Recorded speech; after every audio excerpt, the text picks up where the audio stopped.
Welcome to On the X. My guests today are Amber and Marcus Capone. Marcus is a former Navy SEAL who served for 13 years and completed multiple combat deployments before retiring in 2013. Like many veterans, he came home with invisible wounds, struggling with depression, anxiety, cognitive decline, and post-traumatic stress. Traditional treatments didn't help, but in 2017, he underwent Ibogaine and 5-MeO DMT therapy abroad, an experience that changed and quite possibly saved his life. Amber is the co-founder and CEO of Veterans Exploring Treatment Solutions, or VETS, the nonprofit they started together to help others find the same healing path.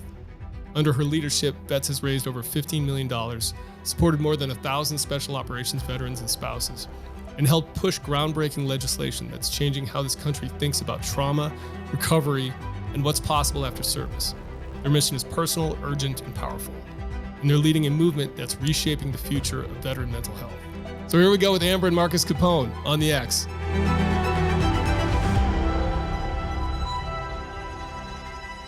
All right, guys. Well, hey, welcome. Thanks so much for coming on. This will be fun.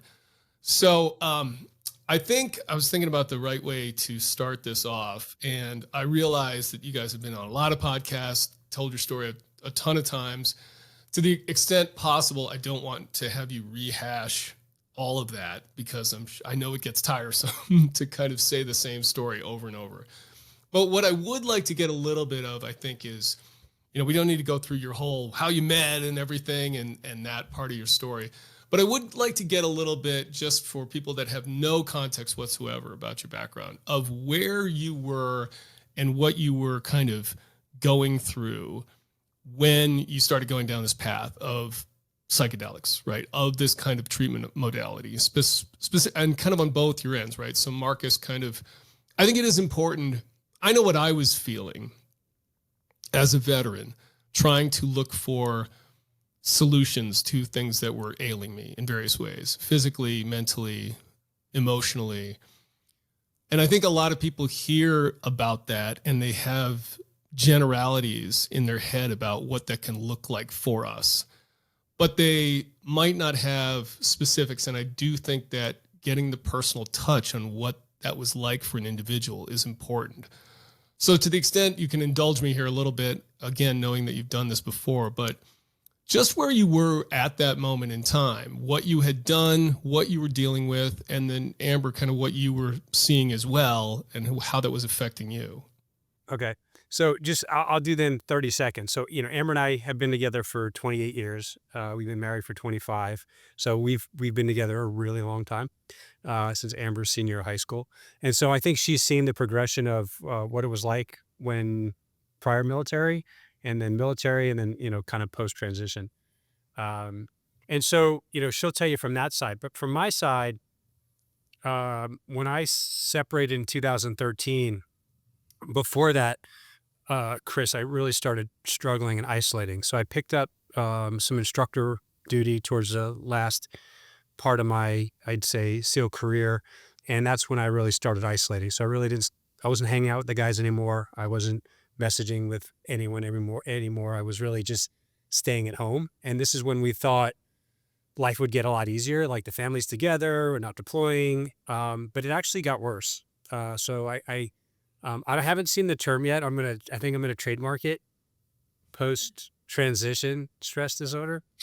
I think somebody else said LTSD, lack of traumatic stress disorder. So I like some of this, but I like the post-transition. I think it kind of includes everything. And what I thought was going to be easier actually got a lot worse. And so when I got out and I started working in the private sector, it really got worse, and I really started isolating. And then I started experiencing odd bouts of anger and really, I would say emotion, and emotion meaning I could be at a Starbucks, I could be driving, I could be watching TV. God forbid I heard bagpipes, as I'm sure you've experienced, or the national anthem, and complete breakdown of, emotions. And this is common, right? You think you're the only one when you start talking about it. You're like, oh yeah, that was me too. And so I was going through all these experiences, getting into more fights, drinking heavily at night by myself, in my room, in my war room with all my pictures of all the guys on the walls that, I look back, I'm not sure if that was the best thing, but it's what, it's what I wanted to feel connected. But I was not connected. And, I just finished reading again, the book Tribe, which I think is a really powerful, powerful book. I think everybody should read it. And I think everybody would understand this, I think, a little bit more. But, my struggles weren't unusual. I thought they were unusual. And I really started leaning heavily into the doctors that I was, hoping that, an MD that went to school for 8 years would give me the answers. And so between therapists, psychologists, different psychs, first military medicine while I was still on active duty, and then, some VA care, which was horrible, along with private sector care, I just wasn't getting better. And so I was prescribed antidepressants for a number of years, for many years, different antidepressants, different doses, some mood stabilizers, and then some other things to, provide me some focus and help me go to sleep. And so I was on, a host of prescriptions. I would say on average around 4 or 5 at a time. I think 10 max is in my medical record. And so for me, what I was hoping to get better, I was actually getting worse. And it came to a point where I just didn't care about anything. I could care less if I was driving a car drunk at 100 miles an hour, like nothing mattered. Didn't want to really be here anymore. And I really thought that, Amber and the kids would be better off without me. I thought if I took myself out of the equation and they didn't have to worry about me, because I was the one that was causing all the stress from, Amber and the kids. And so if I pulled myself out of the equation, maybe life would be better for them and then they wouldn't have to worry about me. But this is the crazy thinking that, we start trying to solve problems. And thank goodness Amber was working in the background with some folks to get me down to Mexico to do Ibogaine. And for me, it was literally life-changing. In 3 days, I felt like, the backpack of bricks were pulled off my back, and life got a lot easier after that. And it definitely wasn't a panacea, but it was definitely a 180, and it was a turning point, and it stopped the bleeding at the time. And, a lot of the work that I've put in since then has just gotten better and better, and our family unit's gotten better, and, things are better, right? I mean, Yeah. life is amazing now. Like, honestly, we all have issues and we all have just life struggles, but nothing at all compared to come even close to what it was like before. Yeah. So Amber, give me, actually, I have a bunch of follow-up questions for Marcus on that, but just, can you kind of give Amber just a little bit of context, like your perspective of that time in your lives? Yeah, I look back at Marcus's entire time in the military and I think of how much my naivete actually helped. Like, oh, just get through buds, or oh, just this, one deployment. And then over the course of years, you realize that, like, oh no, this is a different reality. And I think that the naivete of, like, oh, we'll just get out of the military, that'll solve the problems. And then you realize, like, oh man, you're on a whole nother, like, battlefield that you weren't prepared for. And so I just at some point realized that I had to lead us in a different direction. And Marcus was doing everything that he was told to do by, the providers that he was seeing, and he wasn't getting better. I also knew that we were up against a racing clock because I could tell that he was, having these thoughts of removing himself from the equation.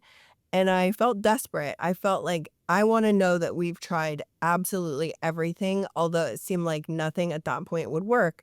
And luckily, another SEAL knew our struggles, and he was like the only one, or one or two, just because we didn't talk about it. And so he said that he thought this treatment in Mexico would help Marcus, and helped me get him out of the country. I didn't do research, to be completely honest. I didn't know anything about it. I just trusted him and allowed him to sort of step in and take over. And I thought, if anything, I will have known I tried everything, and I can begin to forgive myself if the worst does happen. Yeah. Chris, I do want to say I did do a lot of research because for me, like, I grew up going to Catholic school in New York. Like, I drank beer a little bit, and, drugs, say no to drugs. Drugs are bad. psychedelics are absolutely crazy. Like Right. my parents were, Woodstock hippies, but not really. They're like center line. Um, so maybe maybe all this makes sense now. But for me, like I didn't see any of that stuff growing up. And so when this came and was, I guess, proposed, we could talk about, we'll talk about one individual, one of the doctors. We won't talk about one of the team guys just because we said we'd never mention his name. We promised to keep him out of it. He never wanted to be put in the spotlight on this. And we said, absolutely. We can mention Kirk Parsley because Kirk is we know, I feel has saved so many SEALs. He started doing unconventional treatments long before the graybeards. He left the military because the graybeards didn't want to listen to him about TRT and all this stuff.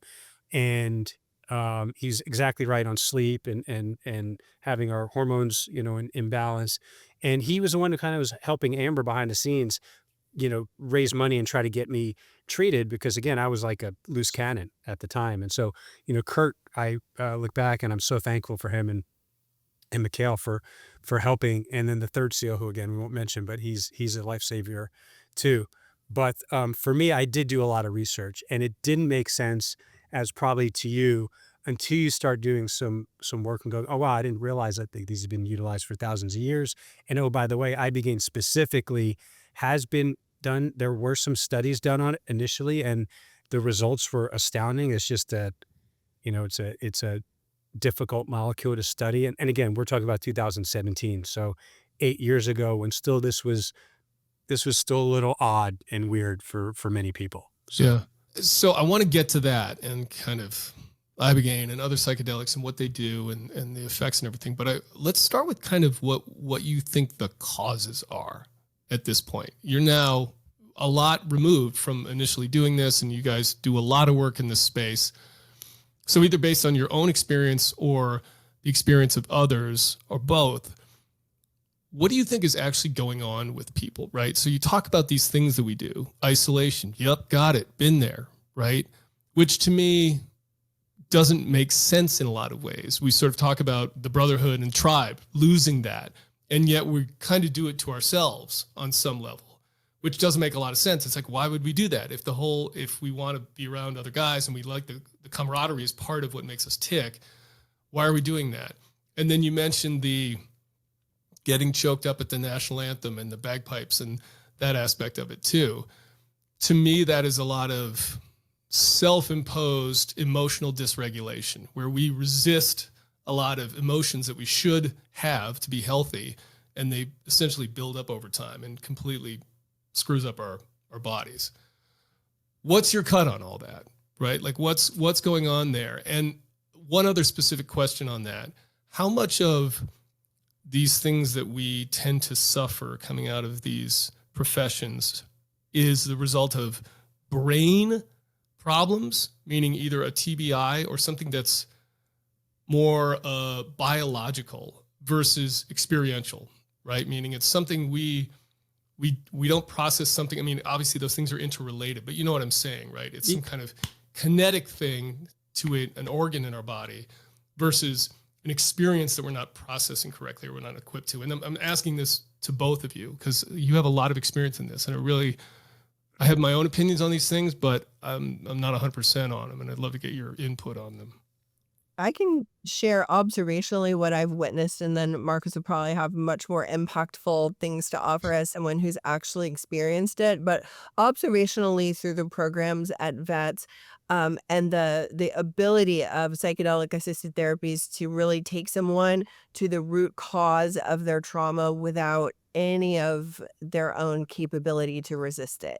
There's a lot of childhood events that create resiliency to maybe push someone into special operations, and then it becomes the perfect storm of the combat related incidents or war trauma or whatever experiences came with military service, and then it's the loss of purpose, passion, identity, community, and you're going home to a family that's in many cases largely disjointed. There's a lot of resentment and disconnection. You lose your paycheck.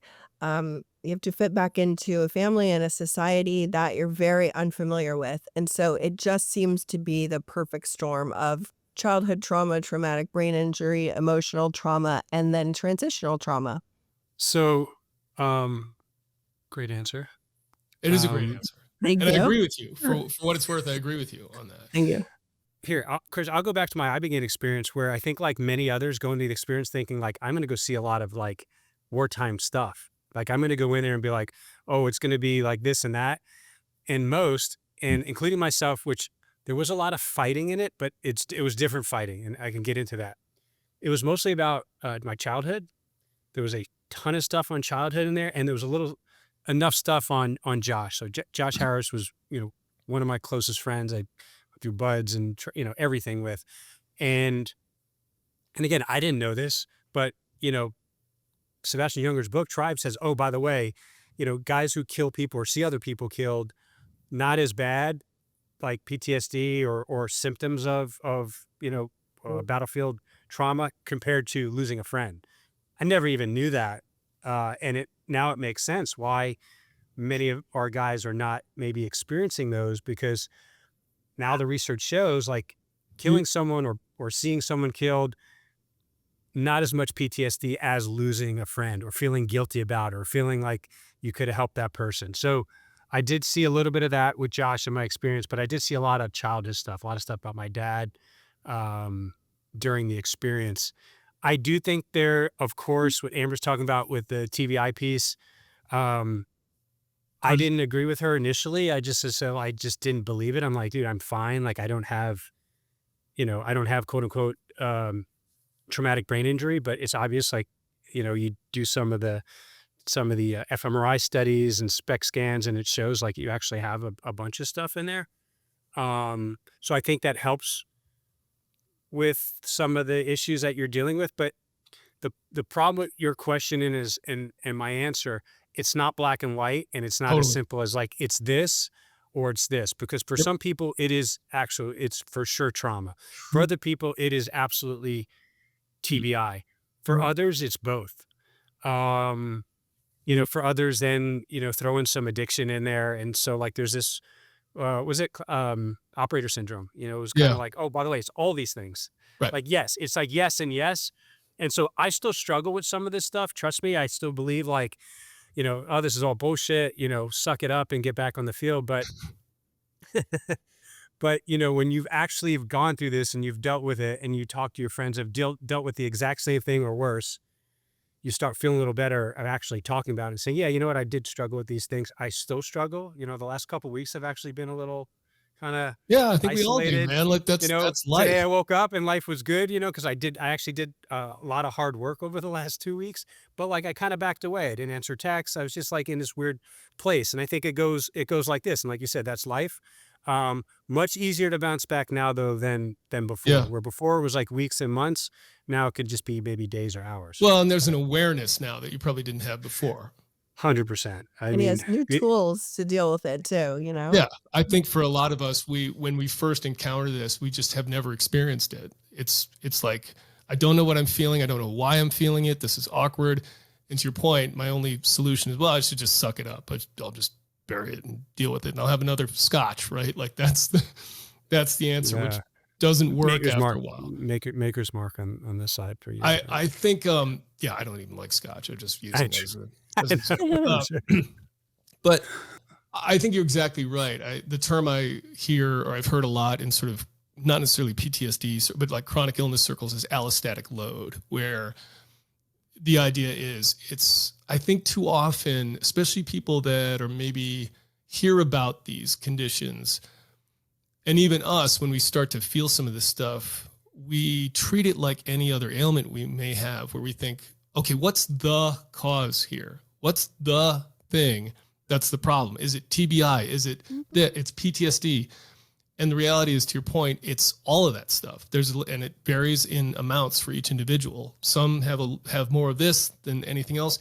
And the childhood trauma is such a big piece of this for guys, which I've talked about this before. I had no idea that was such a prevalent issue in our community until probably the last 4 or 5 years, because as far as I know, it's not an issue for me. I didn't have any trauma that I'm aware of, unless somebody can really dig in deep and something that's so buried that I still have no awareness of it. But I grew up in a very safe environment. I had a good family. I had good parents.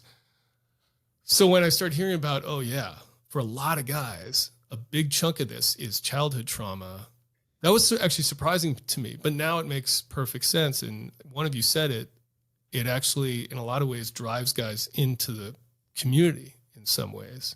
Yeah, we've seen that again and again. In just, I have something to prove or won't be a victim ever again, Yep. or whatever it is. It's really been interesting to see the prevalence. I had no idea either. And like for Marcus, whatever he dealt with as a kid was normal to him until he had a different context through the work that he's done. Like, oh, maybe that wasn't normal. That was normal for him, but it's not normal. Yeah. And I think it's, again, I think we underestimate the amount of stressors that you can put on the human body and mind. And there is a breaking point for us.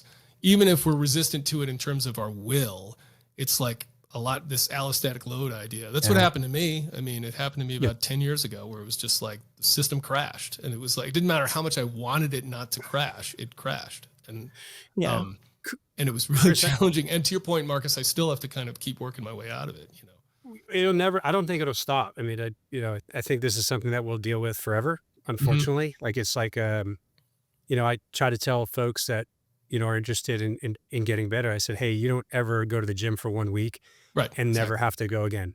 Yep. Like, literally, it's a very easy to understand. You're like, you will have to consistently take care of yourself and eat right and do things to make yourself better. And if you stop, you're going to gain weight, you're going to have cardiovascular disease, like all these different things. I want to go back to what you said about allostatic load. Where is that in a Hollywood film? Where is operator syndrome and all these things we're talking about? I think, unfortunately, I think movies and media have wanted to make this very simple because it's very easy to understand. Like, you've been to war, you have PTSD. You have TBI only if you've been in a 100-pound roadside explosion or whatever. And that's how 90% of America think, or probably more than that. I think that's the other issue with this, is that it's just not widely understood in terms of knowledge.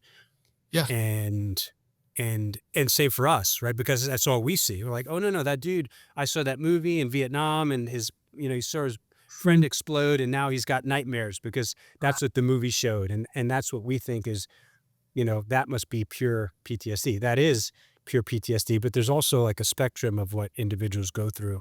Totally. And I think, my personal opinion on this, after going through my own things and ending up in a lot of chronic illness circles, is these names that we give to these syndromes, whether it's operator syndrome or fibromyalgia or chronic fatigue syndrome or long COVID, are all effectively the same thing. They are triggered in different ways.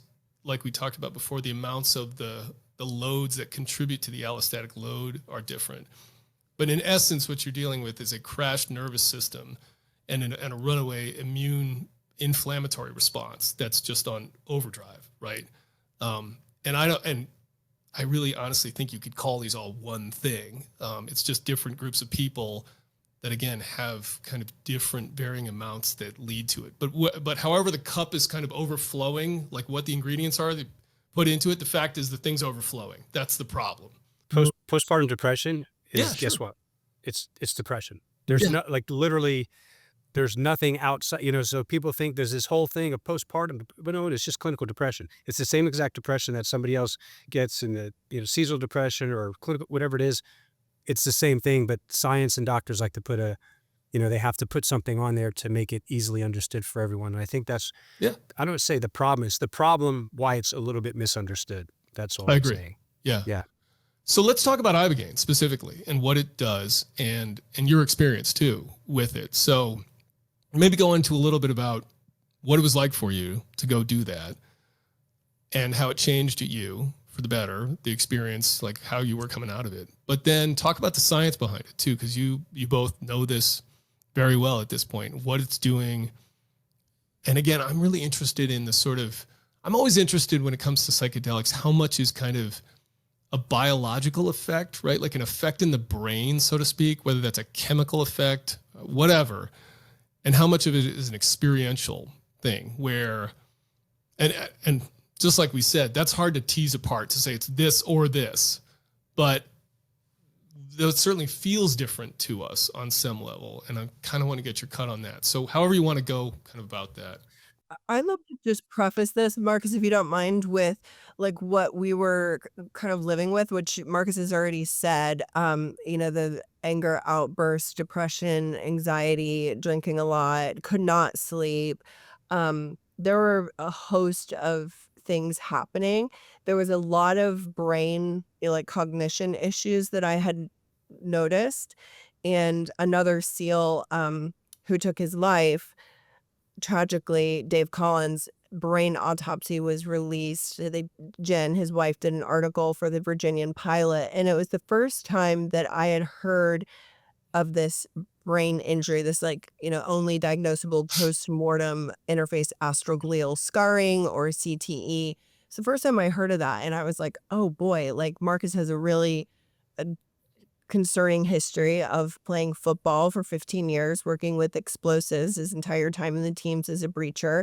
That's almost 30 years of head trauma. Like, I'm far more concerned with traumatic brain injury than I am PTSD, because the antidepressants are not doing anything. In fact, they're making everything worse. And so whenever Marcus went to Mexico for Ibogaine, I didn't really know what the problem was or what we were treating. I knew there was a brain issue. But I just was trying to calm the situation, buy some time, because I really thought that the answers were here in the United States through Western medicine, but this could maybe bring some temporary relief until we could find the next brain treatment center, the next clinic, the next provider. And I was absolutely blown away when I went to visit Marcus on site, and his entire demeanor was exactly the way I remembered meeting him when I was 17 years old. It blew my mind. And then in the days and weeks following, I watched his cognitive functioning return in the most remarkable ways. And so it was like, it checked so many boxes. He also didn't want to drink alcohol. Yeah. So it kind of gave him this new excitement for life, will to live, if you will, helped him address some deep-rooted emotional or traumatic things.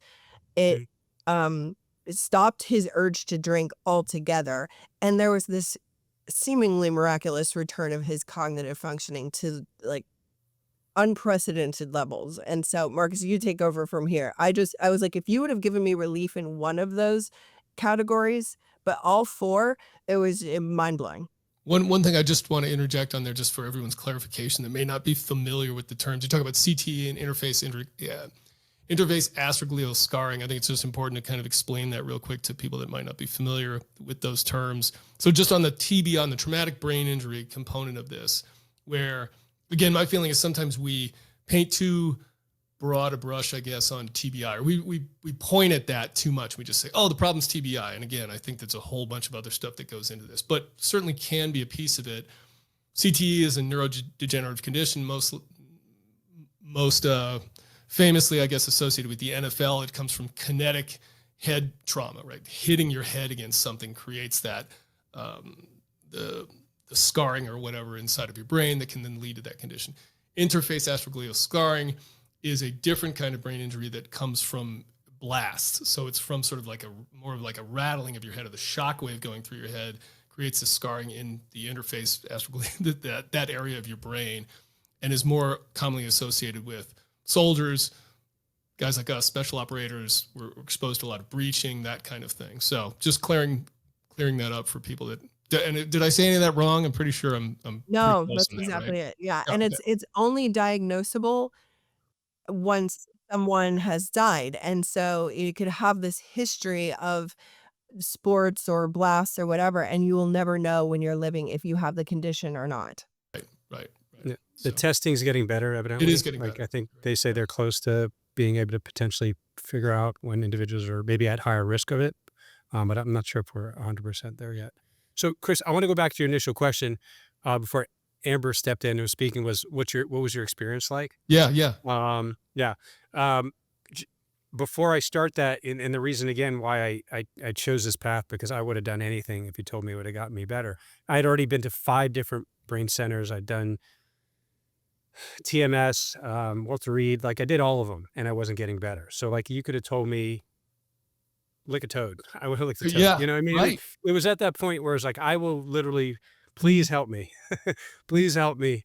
And so that's why initially when this was brought to me, I thought it was absolutely crazy, but I did some research, a lot of research, and it made sense. I said, okay, wow, these were intended for mental health use, and other, physical and mental ailments. And we just kind of abused them in the 50s and 60s, 70s recreationally. And that's why they got a bad name and it kind of got off track. And then research was halted for 50 years when the Controlled Substance Act was put in place. I think it was 1970 or 71. But I committed because I read the research and the experience is not fun. So this is not a recreational experience. There are risks to Ibogaine. And so there's a lot of precaution and there's a lot of testing to do prior to make sure that you're just physically and mentally stable before you go through these type of treatments. And you're doing blood work, you do your analysis. There's some contraindications with SSRIs and alcohol and other amphetamines, opioids especially. You do EKG, so you can screen out if you have any type of irregular heartbeat. There's a risk of arrhythmia, so the proper screening in place, to make sure that the person is eligible to go through treatment. Once you get past that, the treatment's like any other medicine. It's when it comes to the FDA, it'll be like a pressed tablet, but I think right now it's a capsule, so it's like powdered capsule, and they give it off of your body weight. So someone that's 100 kilograms, so let's say 220 pounds would get a certain amount compared to someone that's 160 pounds. So like it's a different scale. At least that's the way it's being administered now. Again, why money now? So much money is being put through towards research is we'll have these answers in the next couple of years, exactly how the dosing works and everything else. And so you take the drug like any other medicine. The way it usually goes, they usually wait for the sunset. They do a little fire ceremony and take the medicine, let's say around 8 or 9 o'clock at night. You're going through this experience throughout the night. So it's a really long journey and it's about 6 to 8 hours of peak experience, meaning you're at I'd say your highest level for about 6 to 8 hours. And it's extremely intense, meaning there's just a lot of inputs.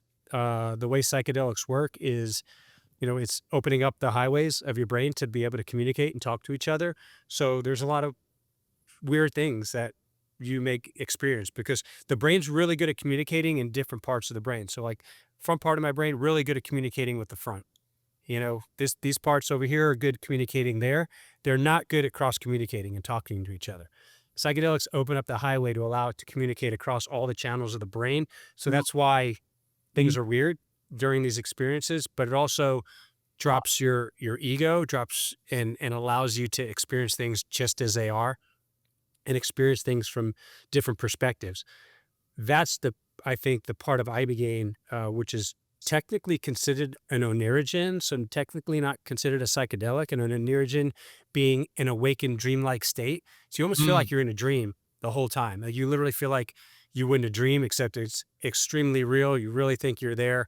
And it kind of takes you where it wants to go. So if it wants to take you to a childhood experience that may be affecting you, or maybe something that you buried and forgot about, the reason you go back there during your Ibogaine experience is because in your brain, it's telling like, hey, Marcus, at 4 years old, when that thing happened, that thing is affecting you today. And so you may experience that thing at 4 years old again that you had completely forgotten about. And whether it was a sexual trauma or whether you got beaten by your dad or whatever it was, that's what Ibogaine does really well.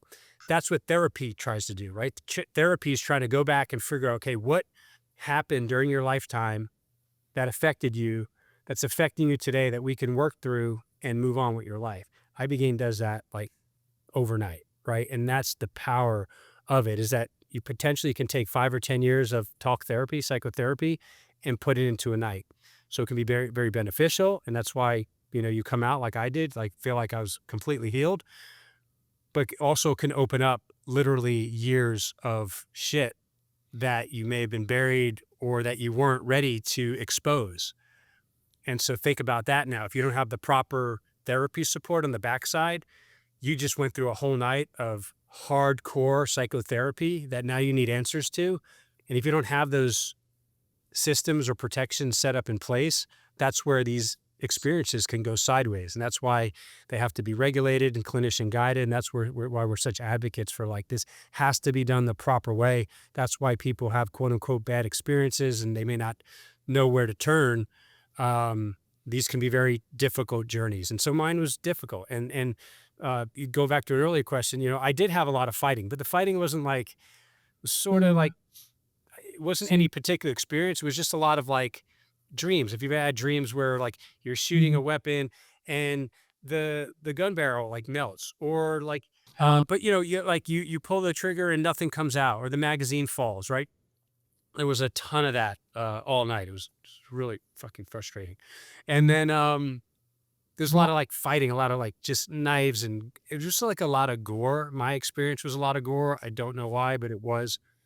And some of these experiences, if you could imagine going through that for hours, it's pretty tough. And then a lot of like demonic images, like legitimate, you know, void, the devil, whatever you want to call it. There was like a lot of that. And that was very difficult to go through because again, you know, why am I seeing these images? What am I fighting here? A lot of images of my childhood, a lot of images of my dad. You know, you were saying like grew up, you know, very, very healthy environment. I would consider my childhood a very unhealthy environment to grow up in. And so I think, you know, I had a little bit of that, if you want to call it baggage. And I mentioned like a little bit of Josh, you know, I'd see pictures of his face. You know, when Josh passed in 2007, I don't know, you know the story, but he tried to cross the Yep, I Kona do. River on a tether and tether got whatever.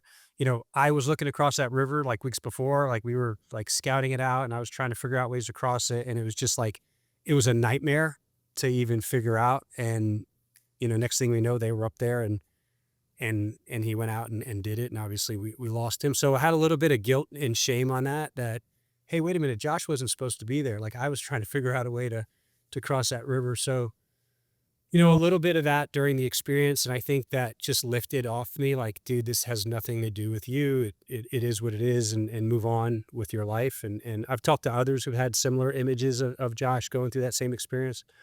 And so that's what my experience was like for 6 to 8 hours. And then the other, you know, I don't want to put a time on it, but several hours into the morning was a little bit easier and you reflect on the hard part of your Ibogaine experience and you kind of look back and go, what did that mean? You know, you feel better.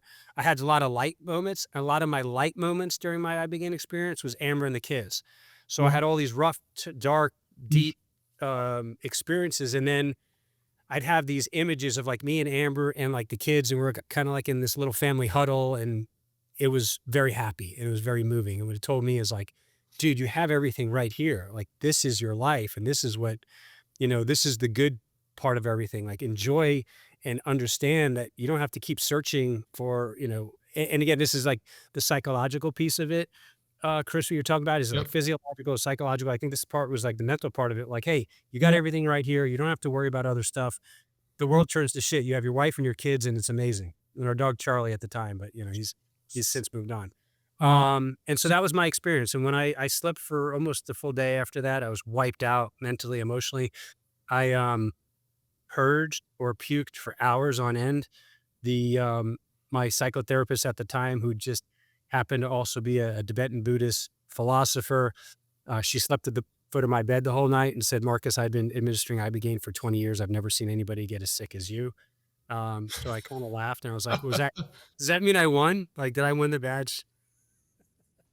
So yeah, so it was a rough journey, but I literally woke up in the morning. I could not wait to see Amber. I don't think she was there yet. I don't remember, but I just felt light, felt like I'm like, wow, I feel great. Like I can't believe I've been in such a dark place for so long. And I felt like I just snapped out of it Yeah.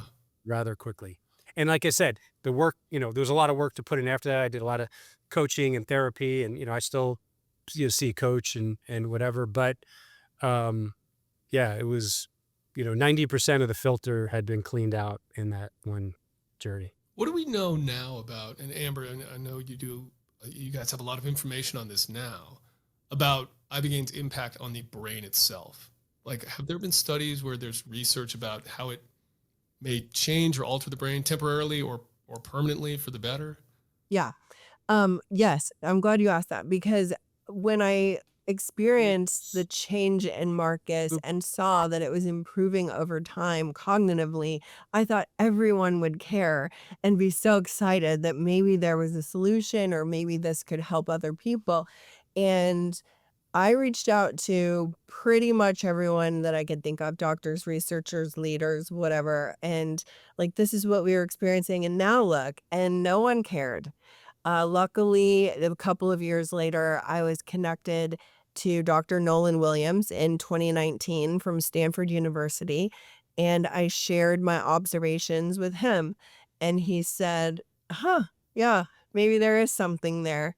And he talked to Marcus, and and what I had described and what he was witnessing in interacting with Marcus were completely, two opposite ends of the spectrum. And so he agreed to do this study. We were able to get it funded and provide him with 30 individuals that had already elected to come through VETS. And so the logistics of the study were rather nightmarish.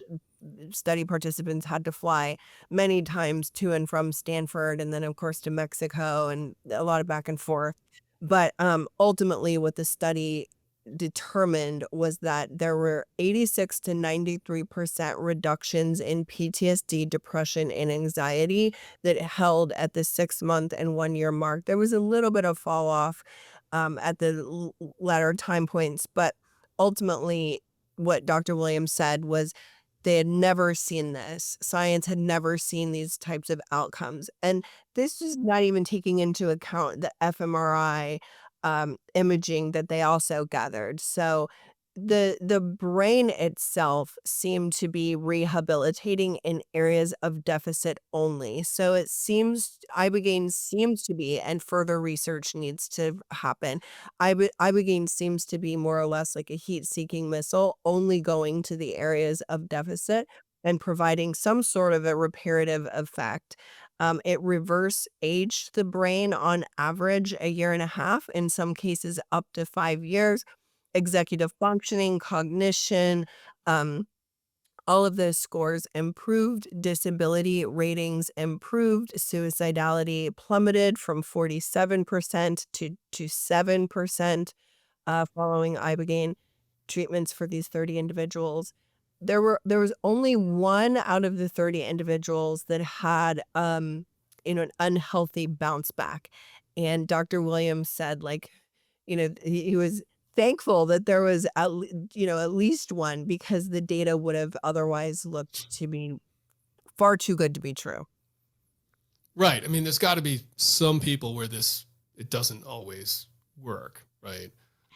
Yeah, and I think too, we really can't underscore what Marcus has uh, communicated in terms of the support that offers substantial support before and after someone's Ibogaine dosing. So it's not just about receiving the Ibogaine treatment. It's also about the coaching, the ongoing therapeutic support, the community support, the family support. All of those things are factors for success.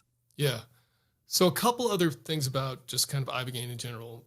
Again, people that might have no idea what this is, correct me if I'm wrong here, but as I understand it, Ibogaine is sort of the synthesized psychoreactive component of Iboga, which is a root, right? It's an African root. Am I right there? Yeah. And you can correct. you can just take Iboga and have basically the same type of experience. I don't know what that's like. Is it markedly different other than how you ingest it or the amount? Chris, I personally have never taken Iboga, but the way it's been told is, yeah, it is the root of the shrub, Yep. and it is ground down into like a powder. Yep. The powder has many alkaloids in it, I think like 13, and one of those alkaloids is Ibogaine. So the psychedelic experience or the onerogen experience primarily comes from Ibogaine, but there's some synergistic effects from all the other alkaloids in there. And that's part of the, research that some people do want to research all the alkaloids in Iboga, like saying, hey, what are the Yeah. others, in there doing? But, everybody thinks Ibogaine is the guy kind of granddaddy of them all. It's the one that packs the most punch. But the thing is, when you synthesize it, I'm making this up now. If you do a teaspoon or a tablespoon of Iboga, you may have 15% of that with pure Ibogaine. Right. When you're taking pure Ibogaine, it's 100% pure Ibogaine, right? Right. So again, you're taking a strong dose of a single molecule that's really powerful. And again, that's why there's a little bit, there's some risk to it because they are synthesizing like the most powerful part of the plant. Did you do 5-MeO DMT with it as well? Yep. Because that's kind of Yeah. the typical thing these days, anyways, as far as I know, is Ibogaine and then a 5-MeO experience too. Is that what you did? 5-MeO is a very, I would say, spiritual, uplifting experience compared to Ibogaine, and it's really nice synergistically. So Ibogaine, you get, you really get beaten down, I think, for a day, and shows you what you need to see. It kind of forged, going through fire. 5-MeO helps kind of make sense of that whole experience. So most individuals that are coming out of 5-MeO, and Amber actually has real data on this now because we have an IRB published study coming out that shows the spirituality of what individuals experience when they come out of 5-MeO. Now, whether they turn their back on Christianity or Judaism or just have never had any type of religion, most of the individuals have been coming out saying, oh no, there's absolutely a source. There's definitely something there. I'm going back to church. Like, it's just a very strong spiritual experience that you feel uplifted and much better, where, one, you got your ass beat, now you feel a lot better. Now, on the other side of that coin, there are some individuals that go through 5-MeO DMT and also have a very hard time going through it. It's an extremely tough psychedelic, considered one of the strongest that we have known to us available.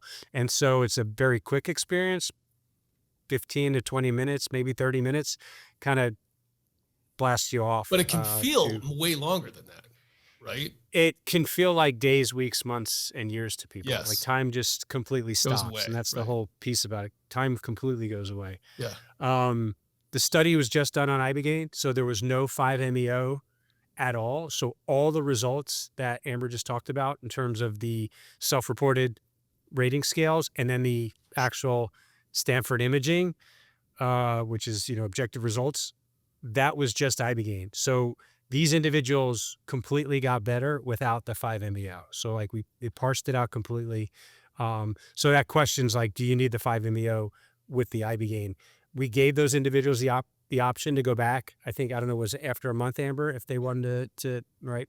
But part of the study, it had nothing to do with it. And just ironically, Chris, they're studying, researchers are taking 5-MeO DMT right now through clinical trials, several companies, different delivery methods. So intravenous, sublingual, intramuscular, like Yep. they're looking at, and they're already in phase 2 clinical trials, and all the trial results are like extremely positive, and as you can imagine. Yeah. So Talk a little bit more too, just about the risks there, because most psychedelics, as far as I know, again, can be tough, can be challenging, but there's not a fatal risk associated with them. I did psilocybin a couple of times, which essentially is 0 fatalities from it. I think there may be 0 from it, unless you are unsafe in the setting and then you go do something but like the substance itself is not going to kill you. You basically can't overdose on it. But Ibogaine is one, if not the only, where, there is a fatality risk with it. You mentioned the kind of the EKG. I think a lot of it has to do with the QC interval in your heart, which maybe you can talk a little bit more about. But you talked about kind of mitigating those risks. And I will say, just mea culpa, raising my own hand here, I've been signed up to do Ibogaine twice and have backed out of it both times. And I know I've caused you some heartache on that, so I appreciate your patience and understanding. Chris, we're here to support whenever you but you guys, look, ever feel.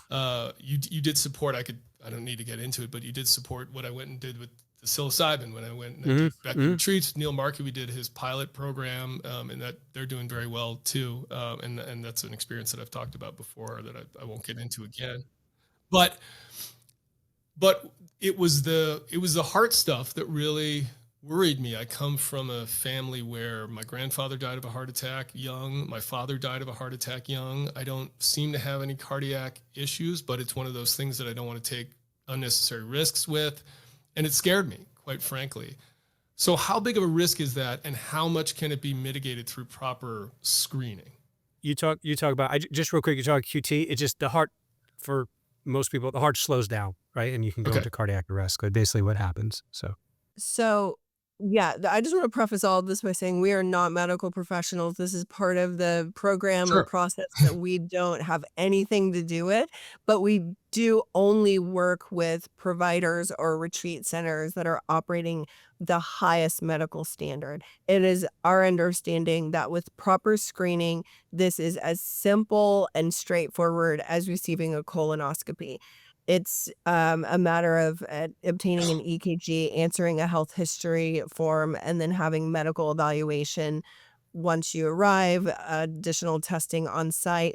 And then one of the most important parts to understand is that even an acute situation in many cases on site, let's say the screening was missed or something and someone does have an acute situation, by having 4 ACLS trained medical personnel on site monitoring the patients being administered Ibogaine the entire time is critical. And a lot of retreat centers, unfortunately, that are operating in Mexico just simply don't have that screening protocol in place, or the medical support on site. So they're both really, really important. And Chris, they're hooked up, by the way, the whole time to an IV port. In the unlikely event something happens, they can hit that person with adrenaline, bring them back. They're also, Oh, every wow. Okay. person's I didn't know that. like straight across. Yeah. And matter of fact, it gets put in early too. I believe on Tuesday. It stays in until Thursday. That's where they give. Oh, wow. Yeah, they're giving you fluids or giving electrolytes. So you're getting like vitamins and things during the week. Drips. If you get sick, they could put some of the I forgot the drug to Zofran or to something. yeah, to if individuals are vomiting too much, so they do all that through through the port. So that's in the whole time. They're also hooked up to heart monitor, and everyone's heart monitor is like out and facing. So the medical staff is literally watching everyone's heart basically beat the entire time Yeah. experience, and then until they're completely out, the drugs out of their system, then they take the individuals off the monitor. One other question about this experience, and then I really want to talk about VETS and what you guys do now and how you're helping people and everything, but just framing this up. Marcus, coming out of this, to the extent that you can tease this apart, how much of how you were changed was a thinking thing and how much was a feeling thing? I'm curious if that's something you've reflected on. Like, how much of it was you felt different, like there was an emotional energy that was different about you, and how much was you thought about things differently, like the stories you told yourself or the ruminations that you had, right? I mean, like, Yeah. I obviously, again, those things are interconnected just like anything, but a lot of the stuff that I work on with myself, I try to do some examination as to where that energy falls, whether it's a mental thinking thing versus kind of an emotional body energy. Yeah, I would say I can't weight it, but let's just say they were even. And Okay. I wish I had the awareness I did as a team guy that I do now. I could literally meet someone today, be brought into a room within the first 30 seconds. I mean, I could tell if this individual had issues going on as a child. I can tell they're struggling in their life right now. Literally, I never had that awareness. This experience has raised my level of awareness through just mingling and being interrelated with people, like to a level that it's very difficult to explain. So that's just the mental kind of emotional piece. So talking about aware, extremely aware. On the physiological side, yeah, I felt like a million bucks. I mean, literally, they say they have this glow about you. When people look at you, they say, "Oh, you look great. You feel like your eyes are great. They're white. They're open. You look alive." so many guys go down on Monday with this just let's just call it 1,000-yard stare. They're dark. They don't want to talk to anybody. They're very just, yes answers, no answers, don't want to engage, don't want to look at people, and just, blank. You come back on Friday, it's like smiling, they want to engage. And that's how I was. I just had this like emotional, I don't know what to call it, Amber. We call it a glow, right? Like the Yeah. industry, they call it a glow that lasts for a good Pink mist. anywhere from That's the term three I've to heard, 6 right? months. Yeah, three to 6 months.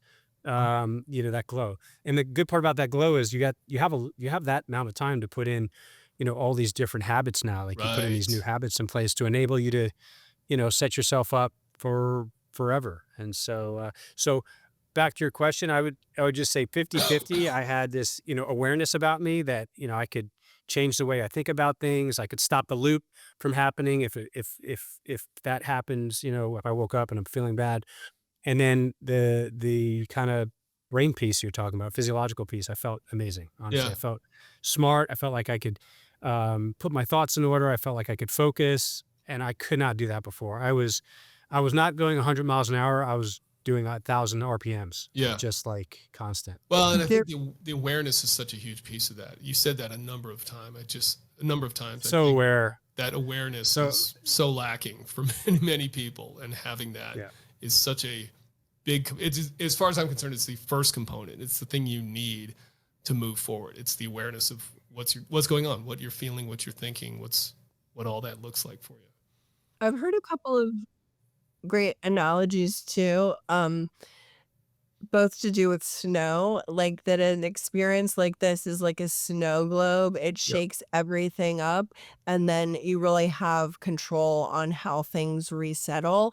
And then another analogy using snow is, psychedelics can take you to the top of the mountain, but it's your job to stay there. And we all have these deep-rooted thought tracks that we just naturally, without even thinking, want to start going down. Psychedelics put a fresh coat of snow on those tracks and allow you, with intention and time and support systems, working with a coach is a great way to create new habits. And so when we naturally want to go back to those deep rooted tracks, you can, with intention, pivot to your new tracks. And before long, that becomes your deep rooted track. So it just creates an opportunity. And what we've seen at VETS is those who are willing to show up for themselves and put in the work are getting the most out of this opportunity. Yeah. And that is such a big piece of it too. I've certainly, in my experience, my limited experience with psychedelics, mainly with psilocybin, is that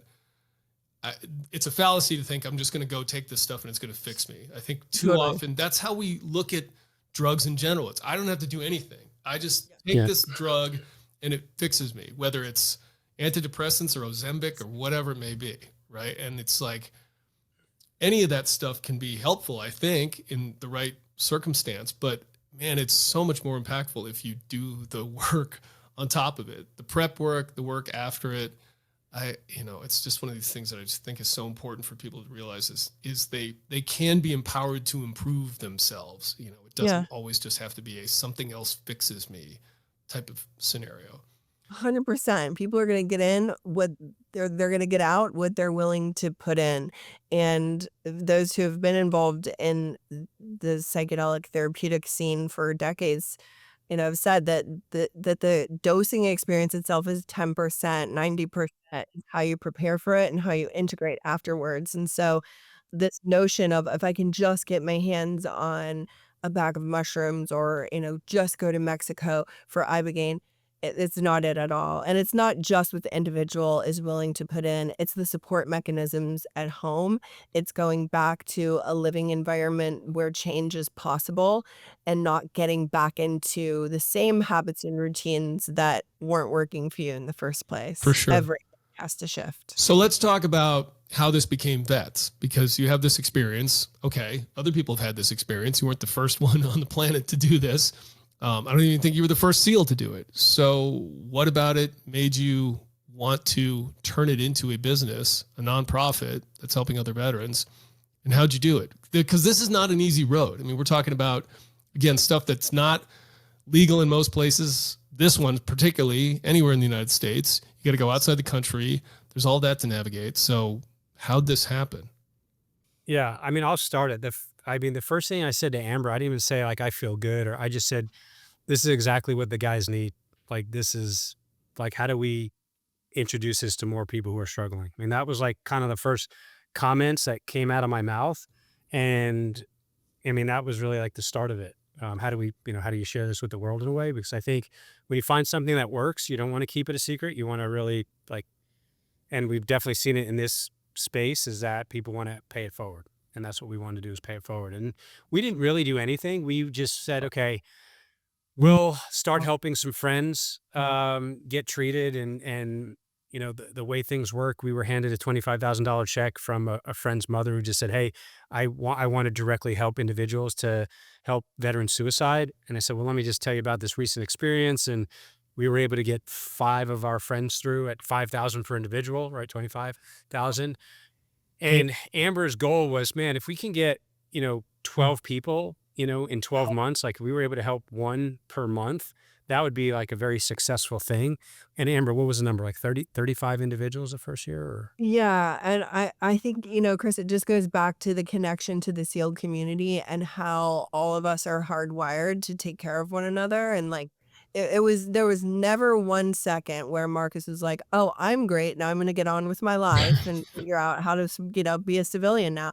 He immediately wanted to help his friends and former teammates, and we did not know what that would look like, but it was the first thing that he said to me. And so the following month, it was December of 2017, and he was contacted by this woman who wanted to give to a charity end of year giving and said, "Can you recommend one?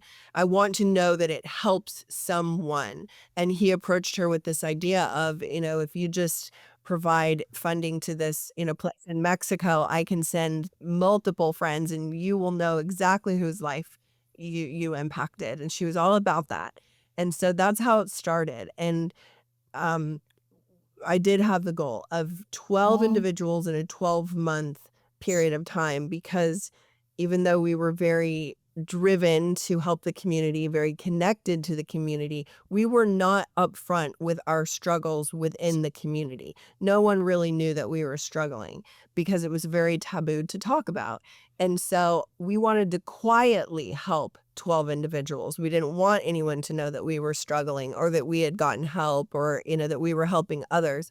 And so I wanted 12 months to go by, 12 individuals to have the same outcome. So that way we would know it lasted and it worked for more than just Marcus. And at the 11.5-month mark, Chad Wilkinson, who is a dear friend of his wife, is a dear friend of mine. He was a former teammate and friend of Marcus.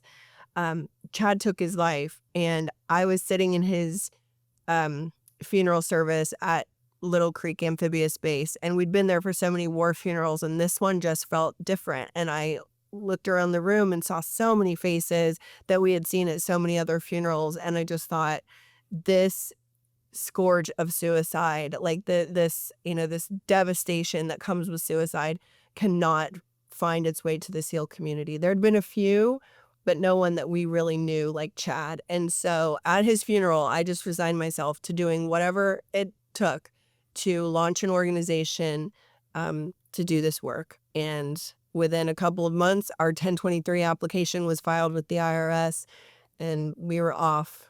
And it's been a whirlwind since. And how do you navigate the legalities of that? Because again, it's not like you can send somebody, you've got to send them outside the country. So how does that work?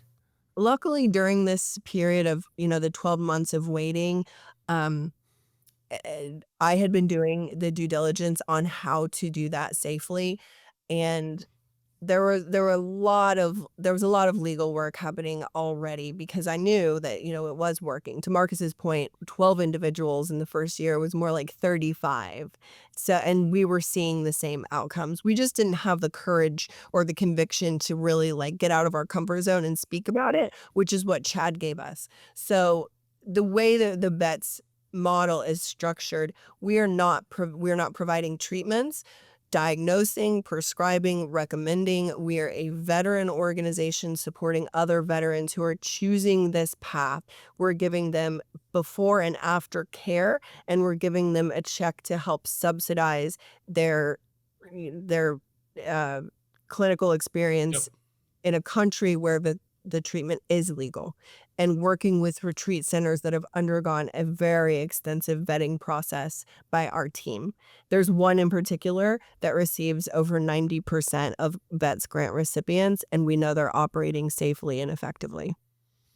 And Chris, that's why like today we still can't support some of the state, um, I guess, state-run initiatives. So like Colorado and Oregon, for instance, that, are providing psilocybin retreats legally within the state, but still federally, those are still illegal. Hmm. And so under veterans and our, um, the way that I guess our bylaws are built, we cannot fund individuals to go do those treatments. And we've been counseled by our legal team that said, no, you can't touch Oh, that right wow. now. It can affect the donors. And so we've had to stay away from that. And the other thing is too, Amber and I really can't go sit on Capitol Hill and speak to a lawmaker straight in the face and say, hey, we're not doing anything illegal. We're doing something illegally.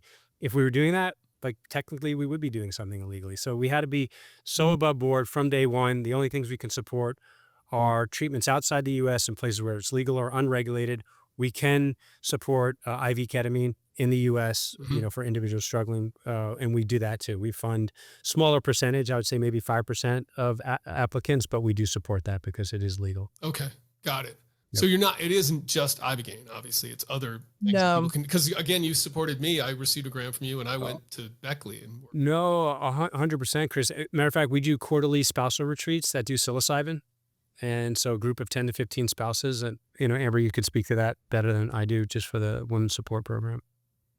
Yeah, well, we realized that this can be actually very destabilizing. So, and it was destabilizing for me. And so, by offering spouse support, and it doesn't always have to be a spouse grant, to go do a treatment themselves, but that's available to them. We also have weekly spouse support calls, a number of opportunities for spouses to connect with clinicians as well as each other as their veteran is going through the program. We also, of course, provide support for female veterans. So we've got a little bit of everything. We're not saying Ibogaine is the only option here. It's one of 6 that we provide funding for. got it. Have you done any of this, Amber? Have you? No, no, and I love that talking point. I don't I feel didn't called. know.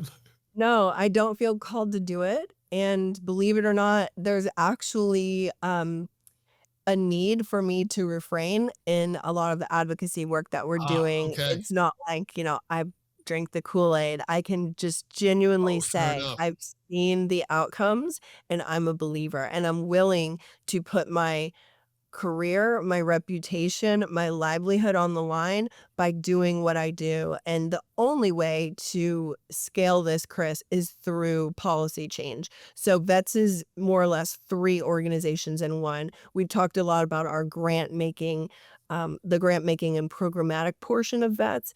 But then there's the research portion, the team that has supported Dr. Williams in his study that has been absolutely groundbreaking. And then there's the advocacy, policy piece of what we do, which is educating and advocating and introducing bills at both the state and soon to be federal levels of government. It's the only way to get ahead of the demand that exists. We can provide support for 200, 250 veterans per year, but the need is thousands, tens of thousands. We'll never get ahead of that without policy How change. many people have been a recipient of your support at this point? Just earlier this year in the spring, we wrote check number 1,000 Nice. for, yeah, so we're on track this year to support about 230 veterans. So we'll end the year with maybe right around 1,200. What are your Amber, Go ahead. Sorry, Marcus. no, I was going to say, Amber, can you talk about any of the research that is ongoing or that we're in conversations with, or is that Well, I mean, confidential? yeah, there are various research projects that are currently underway. We have a really robust in-house data collection underway. We've got the first biggest ever program evaluation, longitudinal data collection on VETS grant recipients in collaboration with Ohio State. We're in talks right now with Dr. Rachel Yehuda, um, in her new psychedelic research center for uh, couples MDMA studies. So there's a lot of things happening. Are you, by the way, just in terms of the veterans you support, is it just special operations at this point? Is it any veteran? Who can qualify? It's primarily special operations. Of course, what started with Marcus's friends and then former teammates branched out to their friends and former teammates, to all of the SEAL community, including support personnel, to all of special operations, all of the branches, and their support personnel. And now, we have sort of systematically expanded into conventional forces as well, but we're overwhelmed. We can't even support the demand that exists within the SEAL community, let alone. And Chris, we're starting to fly in people from the UK, from Denmark. So there's other, Australia's been reaching out. So there's a lot of different soft forces from around the globe that are, reaching out, asking how they can start their own veteran style nonprofit. Okay. Yeah. Or again, if they are able to get funded in their backyard, we provide all the programming support. We send them down to the retreat, but they are, they're flying in to get the same type of, work.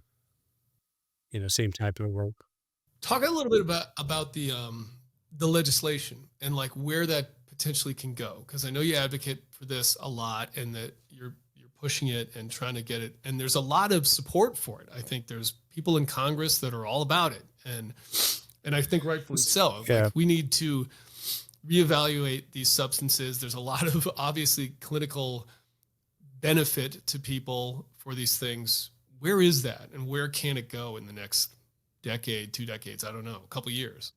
It's the only way forward. And it really all starts with research, because the research done in the psychedelic field since the mid 2000s, let's say, has all been philanthropically funded. VETS has worked to unlock state and federal funding to further research, but the VA healthcare system, for example, is not going to say, oh, okay, well, let's just start offering these treatments without doing the research. And what many don't realize is that veterans are largely excluded from studies that are being philanthropically funded in the US because of all the regulatory red tape that exists around getting the research done. So, whether it's the DEA requirements or the funding component, when a study is finally launched, 9 times out of 10, they're not going to be recruiting veterans because their health histories are too complex. They have more than one diagnosis or a history of any degree of suicidality. Those are automatic disqualifiers for research that is happening. So the legislative angle that VETS is taking is reducing barriers to research and expanding access to care. It's a long track, and VETS is willing to step up and stand in the gap until this starts happening. But we are seeing it happening at a rapid pace, with the biggest win having just come a couple of months ago in Texas, where Governor Greg Abbott signed into law a bill that appropriates $50 million in state funding to begin FDA clinical trials on Ibogaine. That will be matched by $50 million from a drug developer. So this is the largest Wow. appropriation in history, and it is specific to Ibogaine. Which is really, really exciting. Some other initiatives that we're working on in different states include, launching studies with the VA, for example, using state funding, or in California, working to reduce barriers to research through this really outdated advisory panel called RAPC, which the SEAL Foundation has actually provided letters of support on. So we found ways to work with other organizations like the SEAL Foundation in getting after specific initiatives in selected states. And we have an exciting announcement coming next month and on what we can do federally. Yes, I know. And I guess we'll just leave it at that, right? Like, I don't want to. Yeah, well, I will say that the SEAL Foundation has been th- th- it it has felt like, you guys are in a bit of a tough situation because your constituents are saying, hey, this works. My life was changed. Yet it feels a little uncertain, a little unconventional, very much on brand for the community, but maybe not for donors or, it's been a very difficult needle to thread, and how the Seal Foundation can better support, this topic. And so I have had a long time relationship with Robin King, a lot of respect for Robin. And, she approached me earlier this year with an idea for how we could work together collectively. And so next month we'll be making an announcement on what that will look like. And what's come together, I have no doubt, will move the needle on this in DC faster than anyone has imagined possible. We have a lot of champions in DC, largely the SEAL constituency that resides there. Morgan Luttrell has been a huge advocate. Uh, Dan Crenshaw has been a huge advocate. General Jack Bergman, who's not a SEAL, but he's I believe, 3-star Marine Corps general from the Vietnam era, has been a huge champion. So, we have enough members of Congress that are supportive of this furthering research initiative that I think we can get a lot done with a partner like Seal Foundation. And Chris, as you mentioned too, aside from the folks that Amber mentioned, the new administration is very pro, regulated, medical access of unconventional treatments, right? As we see with the MAHA movement and everything else. So it's good timing to do this correctly. And again, we have to do this right. We can't kind of veer off to the left where there are some folks trying to take this. If we stay on this path through FDA clinical trials, we're going to get there pretty quickly. One kind of last question along those lines, which is, how do you see this work? Like, let's say it became completely legal for every single psychedelic in the US. What's that look like from a prescription standpoint? Because I think it's a challenge. I've heard people say, well, we need to figure out sort of what the right psychedelic and right dose is for anxiety and the right psychedelic and right dose is for depression. I'm not sure that's really the right idea. I think a lot of this is experiential. And so, Marcus, you've been through this, and so many people have. You can give the same exact psychedelic to 2 different people, same dose or dose appropriate for their weight, and they're going to have wildly different experiences from it. Both or none, or none, right? So, is that the right approach? And if it's not, how do we do it, right? Like, how do you go about that? Or is it just, hey, okay, give this a try? Yeah. I mean, commercialization is like a big question. Yeah. It's what I'm working on with my company, Tower Mind, is like, we're trying to figure out a way to help the distributors commercialize psychedelic treatments through, employer-funded benefit plans. Because once this gets through the FDA, the other part of it is, how do you pay for it? And that's the biggest issue with like all these things that work, right? That's that whole natural medicine or holistic approach to care. Really what Dr. Kirk Parsley is doing, right? It's like all these things that work, insurance companies don't want to pay for, right? Or there's like prior authorization, and they're like, whoa, wait a minute, if too many people, like, we can't pay for all that because we're going to go bankrupt. And so figuring out how to subsidize these treatments is like the big key, and working with insurance companies. And so I don't have the answer to that. This will be inpatient, outpatient. There'll be a mix of different treatment protocols that I don't think we have the answers to yet. The Holy Grail is true precision guided care and everything, not just mental health care, but like you can come in, I take your blood work, maybe a cheek swab, and then, a quick panel through some algorithms. I can say, hey, Chris, you will respond to, psilocybin, antidepressants. Okay. You never respond to 5-MeO because it works on this receptor. Like you don't even, right? Like that's the holy grail of where, precision guided mental health care is going. We're just not there yet. There are a few companies that are starting to like look at biomarkers to say, you will respond to this, you won't respond to that. That's where we're going, but we're not there yet. Yeah. Okay. That would be cool if we could do that kind of thing. Figure out the biomarkers where it's like, oh, we actually know you're going to respond really well to this one, no, not the best avenue for you, man. That would be Right. super helpful. And that's for everything. I mean, that's for Yeah. cancer drugs, it's for Sure. Yeah. headache med, Yeah. it Yeah. doesn't matter. Like that's the way it's going, right? Like that's where artificial intelligence is like going to be really powerful to say, here's a person that will respond to these drugs. They won't respond to those. By the way, don't waste this person's 3 years and $150,000 where they're just never going to respond to, Yeah. this class of drugs. Yeah. So Actually, sorry, one more question, and that is hero dosing or macrodosing versus microdosing, and just kind of your thoughts on that too, because I know plenty of people that, like you, whatever it may be, they go do a hero dose of some psychedelic. It's a profound experience for them. They never look. I did psilocybin twice in one retreat. Haven't had the desire to go back to it again. Amber, to your point, like I think it really is important to feel like there's a calling there and not just go do the thing, right? I think that is important, and I haven't felt that need. But I also know people that microdose things, and once they kind of sort that out, that can be really helpful for them too. I know people that have been really helped by that. yeah. What's your feeling on those things or that approach? I've heard that in our program. I mean, we don't condone that or suggest that, but I've heard from grant recipients who have said, that they've completely replaced, well, most grant recipients in our program never go back on an SSRI. So many of them come into the program on generally 7 to 8 different prescriptions and never go back on them again. And a lot of those individuals have said that microdosing has replaced their SSRI and that they've found tremendous benefit from that.